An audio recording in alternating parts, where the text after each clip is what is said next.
Namaskar, hello and welcome to this final edition of Know the Nobels Forum 2024. And in this final edition, we would be we would be deliberating upon the Nobel Prize in Economics for the year 2024, which has been given to an illustrious set of Trinity, Daron Acemoglu, Simon Johnson, and James A. Robinson for their studies of how institutions are formed and affect prosperity. So, all through this Know the Nobels Forum series, we have been trying to bring about the illustrious personalities first and the Nobel Prize winning phenomena which they have unraveled for the greatest benefit of mankind, of humankind, as Sir Alfred Nobel's will mandated it to be. So this sixth Nobel, it was added only later in the day in around 1968, and it's given by the Swering's Riksbank Prize in Economic Sciences in memory of Alfred Nobel. So the original Nobels were just five, from physiology to physics to chemistry to peace and literature. So since 1969, these economic sciences awards are being given. They have been added because the economic sciences became one of the very key determinants of human progress for that matter. So as our pedagogy goes, we will rely upon the authoritative Nobel Prize website, and the entire purpose behind these know the Nobel's forum is to create an entire tribe of Nobel nurturing teachers in these specific Nobel disciplines of physiology or medicine as we know it, physics, chemistry, literature, peace maps to the entire range of social sciences, and finally economics. And the purpose is to scintillate the classrooms, linking these Nobel personalities, their lifelong pursuits for advanced learning. And nobody knew that they would be all of a sudden would become a global limelight more than a celebrity status. The celebrity status in academic pursuit is a bit inverted, like in cinema or or any sports.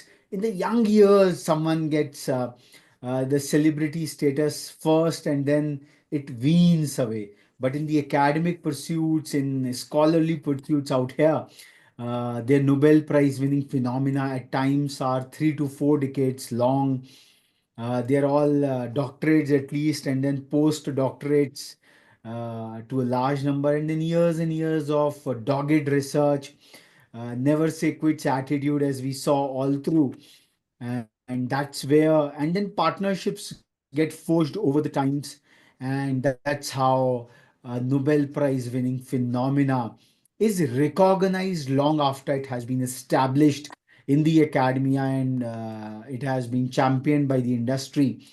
So, the Swering's Riksbank Prize in Economic Sciences in memory of Alfred Nobel for the year 2024 has been awarded to Darren Acemoglu, Simon Johnson, and James A. Robinson for a very interesting phenomena for studies on how institutions are formed and affect prosperity. When the word inequality reports are around the corner, and we say that increasingly wealth is being concentrated in a few hands, there is a huge social unrest which is perhaps under the carpet as of now, but then it is brimming and like a volcano, and it might erupt at any point in time.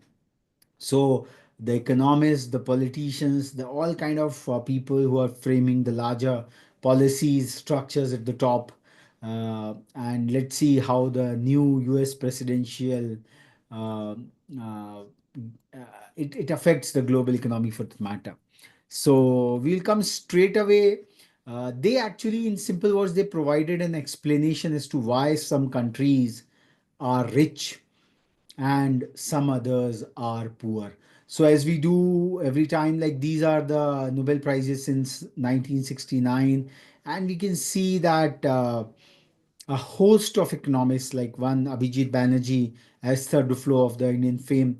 Abhijit Banerjee in 2019 they bagged this award for their experimental approach for alleviating global poverty. So Richard Thaler in 2017 for his contributions to behavioral economics, the nudge theory chap, so and so forth. So lots of interesting global phenomena theories which we read in economic classrooms, small grades to higher grades. So this is what Nobel economics is out there. So before we move on to the what this whole study is all about, we would like to have a snapshot of the laureates, the personalities behind this year's Nobel. Darren Ekmoglu was born in 1969 in Istanbul, Turkey. He did his PhD in 1992 from London School of Economics and Political Sciences, and he is currently the professor at MIT, USA. So, a lot many Nobel laureates coming from the MIT in the United States. Simon Johnson, he was born in 1963, somewhat 4 years senior to Ekmoglu. Yeah, he was born in Sheffield, UK. His PhD in 1989 from MIT, and he's all through an MIT chap for that matter. And James A. Robinson, born 1960, the oldest, PhD in 1990 from Columbia University, and he is professor at Chicago University, USA. So the 11 million Swedish kronors will be equally shared, have been equally shared with all the three laureates for their work. So let's understand what is the Nobel Prize winning phenomena in economic sciences is all about. So they provided an explanation for why some countries are rich and others poor. Now, Wealth of the Nation, Adam Smith. So those were the early 17th century works. But a lot of lot of research has gone into understanding the human behavior, the structure of nation states for that matter. So this year's laureates have provided new insights into why there are such vast differences in prosperity between nations. One important explanation is persistent difference in societal institutions. So, by examining the various political and economic systems introduced by European colonizers, Darren Akmoglu, Simon Johnson, and James A. Robinson have been able to demonstrate a relationship between institutions and prosperity. A very, very vital theme, institutions and prosperity. They have also developed theoretical tools that can explain why differences in institutions persist and how institutions can change.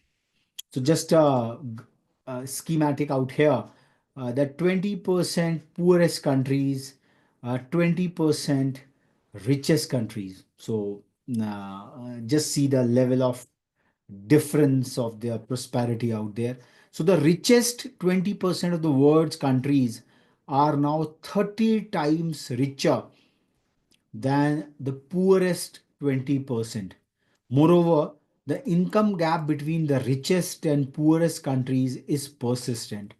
Although the poorest countries have become richer, they are not catching up with the most prosperous. The question remains why? So, this year's laureates have found new and convincing evidence for one explanation for this persistent gap, and the difference is lies in the society's institutions.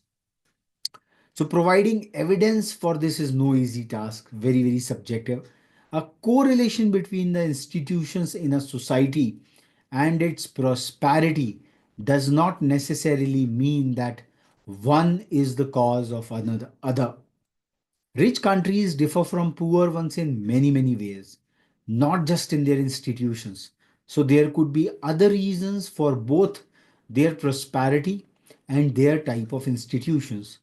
Perhaps prosperity affects a society's institutions rather than vice versa.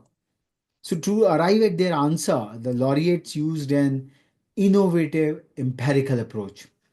So Ekmoglu, Johnson, and Robinson, they examined Europeans' colonization of large parts of the globe, which started with the bifurcation of the whole globe by the Kuhn that time, like Cape of Good Hope, and left. Uh, so that's how the Columbus and Vasco da Gamas and all their expeditions started off. So, one important explanation for the current differences in prosperity is the political and economic systems that the colonizers introduced or chose to retain from the 16th century onwards. The laureates demonstrated that this led to a reversal of fortune. The places that were, relatively speaking, the richest at their time of colonization are now amongst the poorest. So, Dadabhai Naroji's uh, um thesis that there was a drain of wealth from India, who was at the height of her prosperity before the European colonizers came.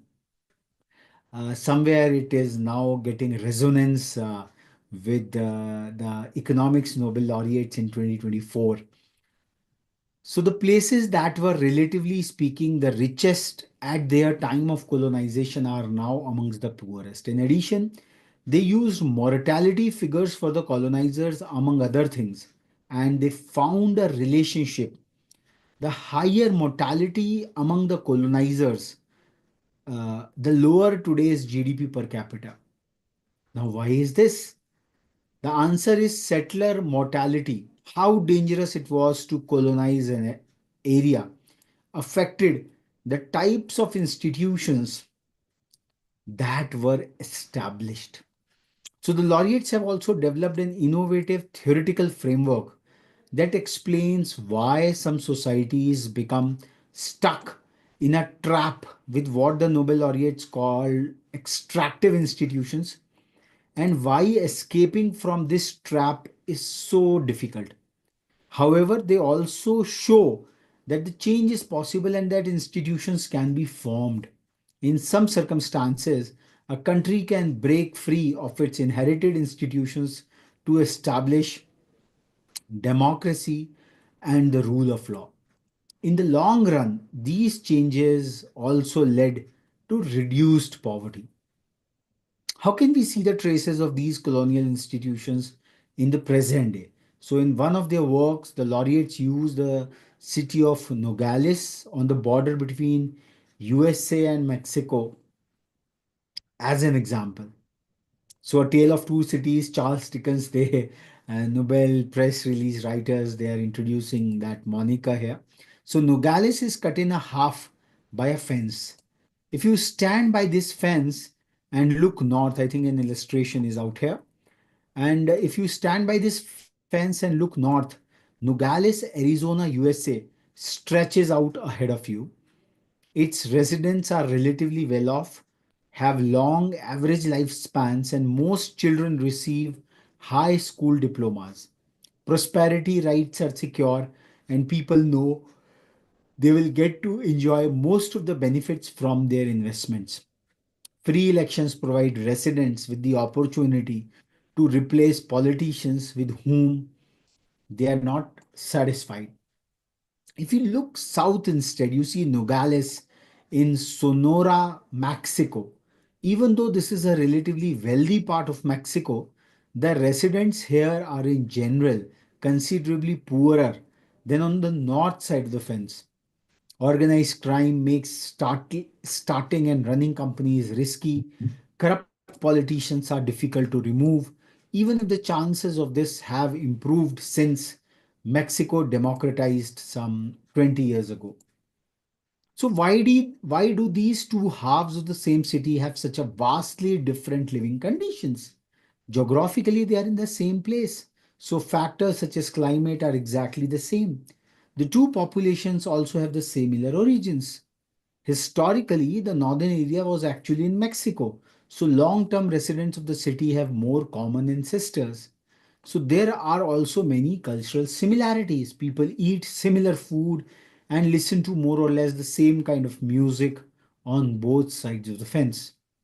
So, the decisive difference is thus not geography or culture, but institutions. The people who live north of the fence live in the USA's economic system, which gives them greater opportunities to choose their education and profession. They are also part of the USA's political system, which gives them broad political rights. South of the fence residents are not as fortunate. They live under other economic conditions, and the political system limits their potential to influence legislation. This year's laureates have shown that the divided city of Nogales is not an exception.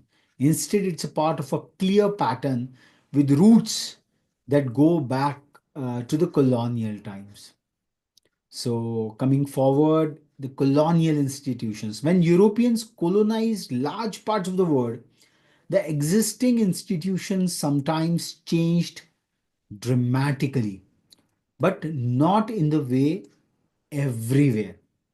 In some colonies, the purpose of the colonizers was to exploit the indigenous population and extract natural resources to benefit the colonizers. In other cases, the colonizers built inclusive political and economic systems for the long term benefit of European settlers. So, this we can say that two kinds of colonies got developed. One was largely for extraction and exploitation, and the other was for the long term benefit of the European settlers. So, one important factor that influenced the type of colony that developed was the population density of area that was to be colonized. The denser the indigenous population, the greater the resistance could be expected. On the other hand, a larger indigenous population, once defeated, offered lucrative opportunities for cheap labor. This resulted in fewer European settlers moving to already densely populated colonies. Places that were more sparsely populated offered less resistance to the colonizers and less labor to exploit. So, more European colonizers moved to these sparsely populated places. So, in turn, this influenced the political and economic systems they developed. We can make a logical extrapolation, but let's have the reading.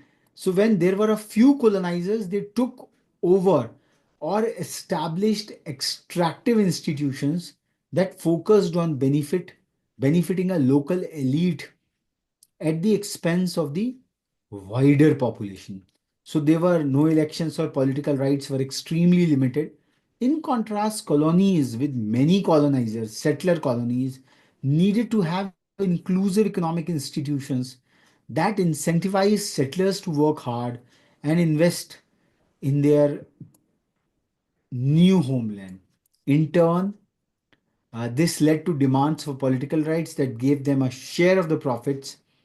Of course, the early European colonies were not what we would now call democracies, but compared to the densely populated colonies to which few Europeans moved, the settler colonies provided considerable more extensive political rights. So, reversal of the fortune. This year's laureates have demonstrated that these initial differences in colonial institutions are an important explanation for the vast differences in the prosperity we see today. The contemporary differences in living conditions between Nogales, USA, and Nogales, Mexico, are thus largely due to the institutions that were introduced in the Spanish colony that later became Mexico, and in the colonies that became the USA. So we also know that USA was also a colony which gained independence later in the day. So this pattern of similar across the colonized world and does not depend on whether the colonizers happen to be British, French, Portuguese, or Spanish. So these were the big four colonizers of their times. So paradoxically, this means that the parts of the colonized world that were relatively the most prosperous around 500 years ago are now those that are relatively poor. If we look at urbanization as a measure of prosperity, this was greater in Mexico under the Aztecs, and it was at the same time in the part of North America that is now called Canada and the USA. The reason is that in the poorest and most sparsely populated places, European colonizers introduced or kept institutions that promoted long term prosperity. However, in the richest and most densely populated colonies, institutions were more extractive for the local population, less likely lead to prosperity. So, if we just see this creative, so this is on the x-axis, it is the colonization, industrial revolution, timelines, and the extent of prosperity. So, So, in the poorest and most sparsely populated areas, European colonizers introduced societal institutions that contributed to long term prosperity. And after the Industrial Revolution, this meant that the former colonies that were once the poorest, they became the richest. So, this paradox is out here. This reversal of relative prosperity is historically unique. When the laureates studied urbanization in the centuries prior to colonization, they did not find a similar pattern. The more urban and thus richer parts of the world remained more urban and richer. In addition, if we look at the parts of the globe that were not colonized, we do not find any reversal of fortunes. The laureates have also shown that this reversal mainly occurred in association with the industrial revolution. So, in the case of India, we got pauperized. We were a densely populated country for that matter. So, as late as the mid 18th century, for example, industrial production in what is now India was higher than in USA. Now, this has changed fundamentally since the start of the 19th century, which speaks of the reversal primarily being a result of difference in institutions. So, the British colonizers were exploitative and extractive in nature. There was a drain of wealth from India to the United Kingdom. And the technical innovations sweeping across the world were only able to take hold in places where institutions had been established that would benefit the wider population of colonizers. The settler mortality. The most direct explanation for the type of colonial institutions was thus the number of European settlers. The more European settlers, the greater the probability of establishing economic systems that promoted long term, long run economic growth. So there was a long term vision wherever the European settlers' population was way higher and where the native population was quite sparse, low. So the laureates have shown that another factor that contributed to institutional differences was the severity of the diseases that spread through the settler communities. The prevalence of deadly disease varied greatly between the northern and southern areas of America, just as in African regions that are closer to the equator than the southernmost regions. Similarly, the diseases that were found in India were considerably more numerous and dangerous to the British colonizers than those in New Zealand or Australia. So, the incidence of disease, which can be seen in historical statistics of mortality during colonial times, is strongly associated with the current economic prosperity. The places where diseases are most dangerous for Europeans are where we now find dysfunctional economic systems and the most poverty, as well as the greatest corruption and weakest rule of law. So we can say so that the colonial era was it changed the global order in so many ways for that matter. One important reason for this is the extractive institutions that the European colonizers either established or chose to keep if it benefited them. This year's Nobel laureates have added a new dimension to previous explanations for the current differences in the wealth of countries around the globe. One of these relates to geography and climate. Ever since Montesquieu published his famous book, The Spirit of Laws, there has been an established idea that societies in more temperate climate zones are more economically productive than those in the tropics. And there is a correlation. Countries closer to the equator are poorer. However, according to the laureates, this is not only due to climate. If that was true, then the huge reversal of fortune uh, could not have occurred. One important explanation for why hotter countries are also poorer countries is instead their societal institutions. So, a entirely new perspective has added upon, uh, adding the historical layer to it. Now, escaping the trap. Uh, Ekmoglu, Johnson, and Robinson have uncovered a clear chain of causality. Institutions that were created to exploit the masses are bad for long run, while ones that establish fundamental economic freedoms and the rule of law are good for it. Political and economic institutions also tend to be very long lived. Even if the extractive economic system provides short term gains for a ruling elite, the introduction of more inclusive institutions, less extraction, and the rule of law would create long term benefits for everyone. So, why don't the elite simply replace the existing economic system? That's a question which the laureates ask. So, the laureates' explanations focuses on the conflicts over political power and the problem of credibility between the ruling elite and the population. As long as the political system benefits the elites, the population cannot trust that promises of a reformed economic system will be kept. A new political system which allows the population to replace leaders who do not keep their promises in free elections would allow the economic system to be reformed. However, the ruling elites do not believe the population will compensate them for the loss of economic benefits once the new system is in place. So, this is known as the commitment problem. It is difficult to overcome and means that societies are trapped with extractive institutions, mass poverty, and rich elite. However, the laureates have also shown that the inability to make credible promises can also explain why transitions to democracies do sometimes happen. Even if the population of a non democratic nation lack formal political power, they have a weapon that is feared by the ruling elite. They are many.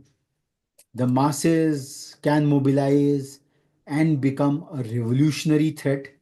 Although this threat can include violence, the fact is that revolutionary threat may be greatest if this mobilization is peaceful because it allows the greatest number of people uh, to join the protesters. Perhaps we can say so that the latest Bangladesh coup, which happened, might be one of the reasons out here.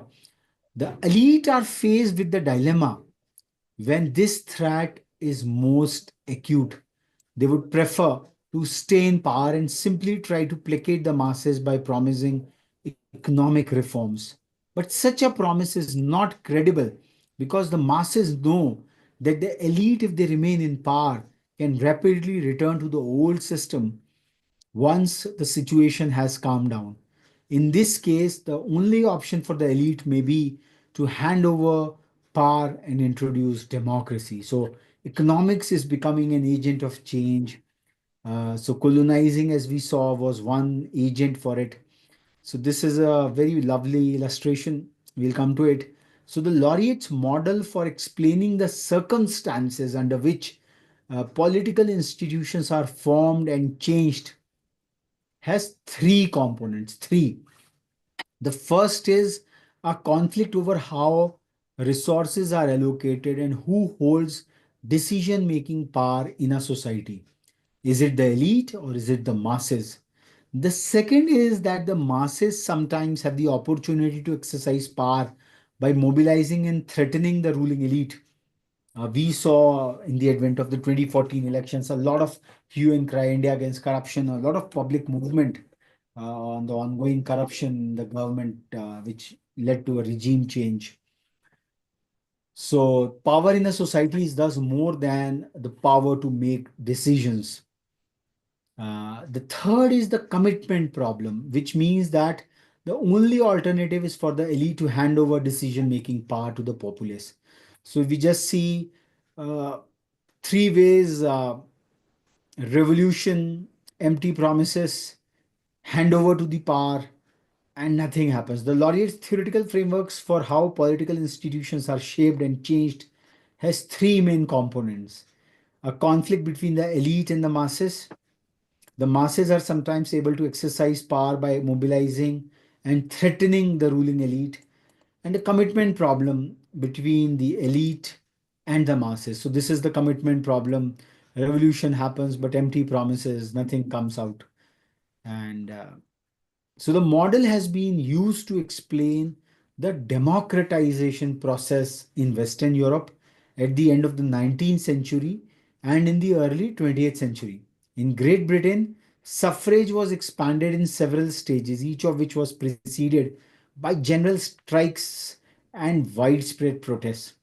The British elite were unable to credibly meet this revolutionary threat with promises of social reforms. Instead, they were forced, often reluctantly, to share power.